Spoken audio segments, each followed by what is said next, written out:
God morgon. Var kommer kaffe egentligen ifrån? Hur kommer det till sin slutliga form in i min kopp på morgonen? Tänker jag ta reda på nu.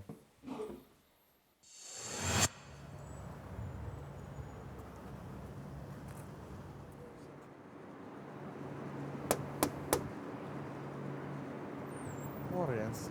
Inte skulle du råka veta något om kaffe. Visst kan det. Kom in. Vad är kaffe egentligen? Kaffe är ett bär. I kaffebäret som liknar ett körsbär så finns det 2 stenar. 2 frön.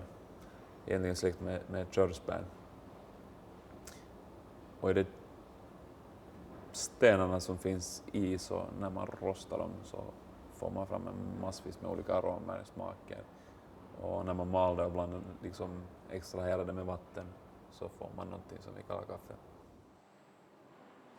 Kaffe har vi 2 huvudarter som vi använder, robusta och arabica. Robustan har nästan dubbla mängden koffein i sig. Den växer betydligt lägre, betydligt snabbare. Den är inte så diversifierad, den smaken, den är ganska platt. Arabica sen å andra sidan, så där har vi 600-700 olika underarter var allihopa har olika unika egenskaper. Det kaffe man rostar mest i världen kommer från Sydamerika. Men det kommer också från olika ställen i Afrika, såsom Etiopien. Which is a pretty simple machine. It's just a gas burner underneath, a drum that is being heated by the gas burner and spinning, a fan on the back pulling air through the drum so the hot air is roasting the coffee. First thing I'm going to do is turn the heater or the burner all the way up to high and begin to preheat the drum. Now it's preheated, I'm about to drop the coffee. So we started with 25 kilos of coffee. In about 6.5 minutes, that's going to be down to 22 kilos. I can also track the progress of the coffee via this little guy. So what I'm doing here is smelling the coffee and looking at the coffee. Over the course of this roast, this coffee is going to undergo is roughly 5,000 chemical reactions. So almost none of them have happened up until now. So the first thing that happens is that the proteins begin to turn brown, and the other is caramelization. Now that the water is gone, the cellulose in the coffee is going to begin to break down. As it breaks down, proteins and lipids and sugars are being extracted from the cellulose. Now at this point, I'm going to turn the burner down from high to medium. That's because I kind of want to stretch out this phase where the proteins are being extracted. Because I want cellulose to break down in the coffee evenly. You get the maximum amount of fats and lipids coming out because those convert to sugar. And the sweeter a coffee is, the more balanced it'll taste because coffee is inherently very acidic.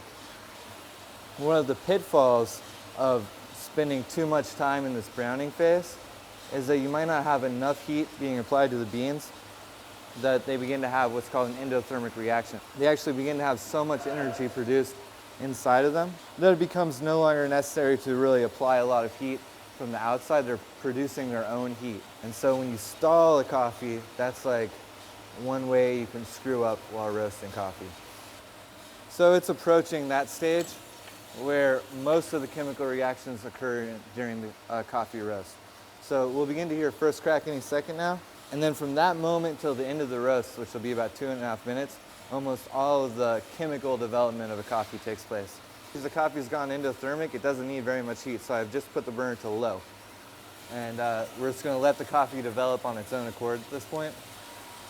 So now the coffee's starting to smell good. It's reached peak aromatics, so a lot of like acids which we associate with good flavors are emerging. At this point we're at what's called a full city or a medium roast. But for this espresso, it's a classic Italian espresso, it's a little bit darker. The goal is to get this into second crack, which is when the coffee goes endothermic again. So right now we're entering second crack. This is exactly where we want to pull our coffee.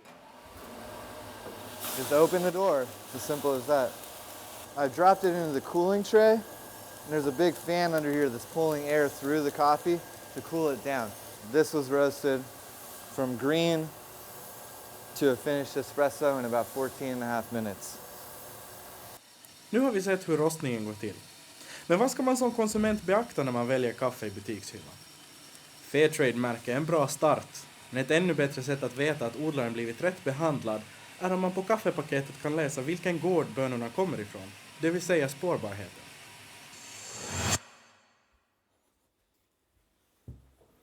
Nåja, då vet vi var kaffe kommer ifrån och hur det liksom hamnar in i våra koppar på morgnarna. Inte finns det väl annat att säga än skål.